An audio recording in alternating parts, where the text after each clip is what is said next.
are nowhere near each other. Then once you've watched the video and dropped a like, of course, we will then ask you which one you'd rather live in and which one you would rather just visit and why. We will compare their demographics, geography, economies, quality of life, and of course we'll throw in some interesting facts along the way.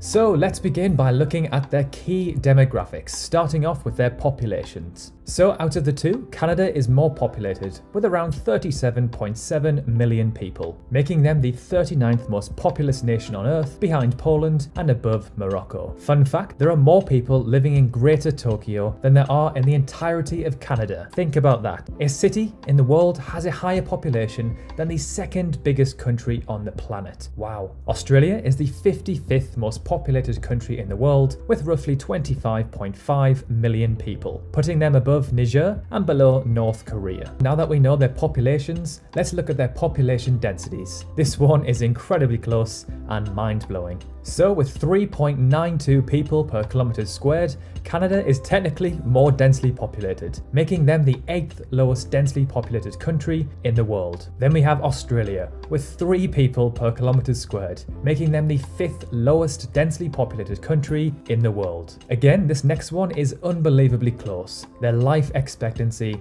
at birth. So Australia just takes the win here at just under 84 years, followed by Canada at just under 83. This means that Australia has the 8th highest life expectancy in the world and Canada is in 16th place. But are you ready for another crazy fact which actually counteracts the previous information?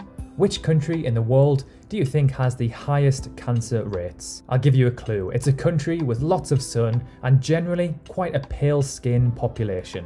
It is, of course, Australia. And then in 11th place, Canada. And finally, for demographics, let's look at the average age of the population. Now, a younger population is generally a better thing. This means a younger workforce and less of an aging population to hinder the economy and healthcare system. So Australia wins this one with an average age of 38.8 compared to Canada's 42.4. All right, let's now move on to their geography, starting off with their total land area. This section should be interesting because they are both gigantic. Being the second biggest country on Earth, only behind Russia, Canada has a staggering just under 9.1 million kilometers squared total land area, compared to Australia's 7.7 million, which makes them the 6th biggest country in the world. While Australia is an island, it is considered a continent, but it technically is the biggest island on Earth. For a visual comparison of these two countries, let's hop over to thetruesizeof.com, where we can see the true size of these countries side by side. It is difficult to represent our 3-dimensional world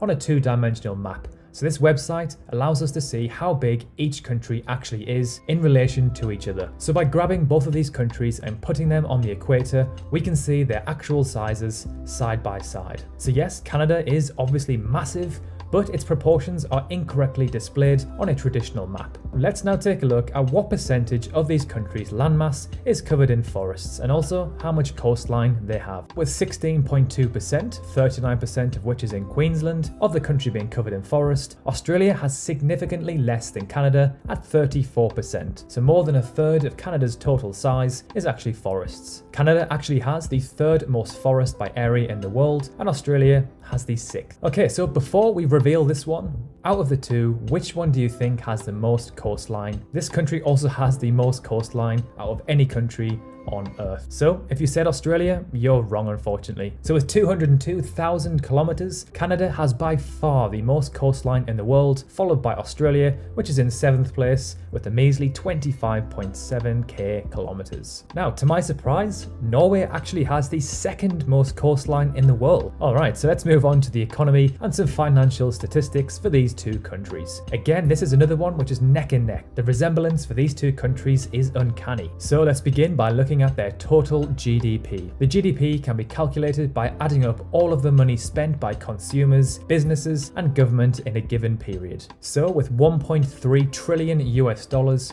Australia has the 13th biggest economy in the world, which is actually very impressive considering their population is only 25.5 million. This puts them above Spain and below South Korea. Then, with 1.65 trillion, Canada is the 10th biggest economy in the world, behind Italy and above Russia. However, Canada's economy is actually growing faster at just over 3%, and Australia just under 2%. Now that we know their GDP, we can calculate their GDP per capita by dividing their total GDP by their population. Australia actually takes the win here, with around $55,000 per person, compared to Canada's $46,200. So the personal wealth of the average Aussie is around $9,000 more than the average Canadian. However, Australia is the 16th most expensive country to live in the world, compared to Canada, which is in 24th place. So this probably balances the two nations out. And to end the economy section, let's have a look at some quick fire statistics. Both of these countries have identical education expenditures at 5.3%. Inflation is higher in Australia at 2% compared to Canada's 1.6%, and Canada has the 8th most billionaires in the world with 44, compared to 31 in Australia, which puts them in 12th place. And finally, let's end this section by looking at the Big Mac Index. No, seriously, this is a genuine thing. So buying a Big Mac in Canada will burn a bigger hole in your pocket compared to the land down under at $5.29 and $4.98 respectively. And to end the video, let's finish off with some quality of life statistics and facts, an area which both of these countries excel in my opinion. When I think of Canada and Australia, I think of high wages, good education, and great living standards in general. Of course, they are both not perfect, and they do, of course, have poverty in certain areas. Let's start off by looking at a not so great statistic for these two countries, to which they are neck and neck, their obesity rates.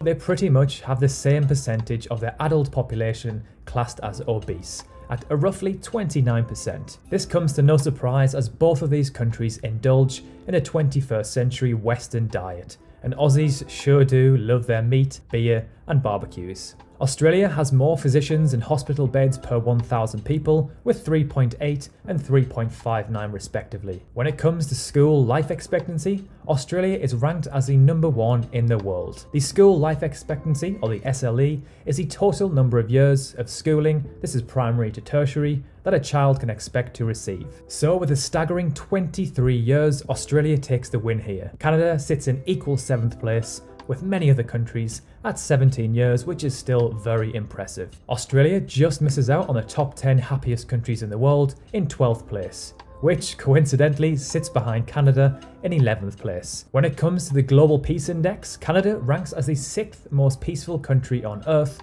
compared to Australia in 13th place. However, when it comes to corruption, Australia does make the top 10 compared to Canada, who are in 16th place. And finally, the last one, let's compare their military strength ranking. And to no surprise, these two countries are neck and neck again, with Australia having the 19th strongest military in the world compared to Canada, who are in 21st place. So now it's your turn. Let us know in the comments below which one you would live in and which one you would just visit and why. We can't wait to read your comments. And while you're there, let us know which cities or countries we should do next. Personally, I would live in Australia because I'm a summer baby who loves the ocean, and I'd visit Canada for sure.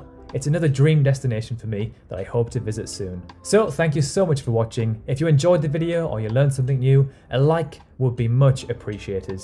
And if you love this sort of content, consider dropping a sub. We've got plenty more to come. Thanks again for watching, and we'll see you in the next one.